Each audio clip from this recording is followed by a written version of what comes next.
Did you know your brain can be hijacked by a simple yawn? When someone yawns near you, mirror neurons in your brain fire automatically. You cannot stop this process.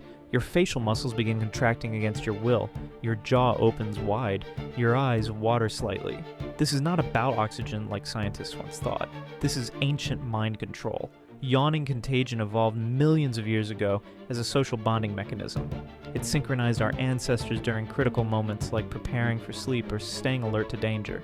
The scary part, this bypasses your conscious thoughts completely. Your empathy circuits activate without permission. But here's the most disturbing fact of all. Psychopaths are completely immune to yawn contagion. Their mirror neuron systems work differently.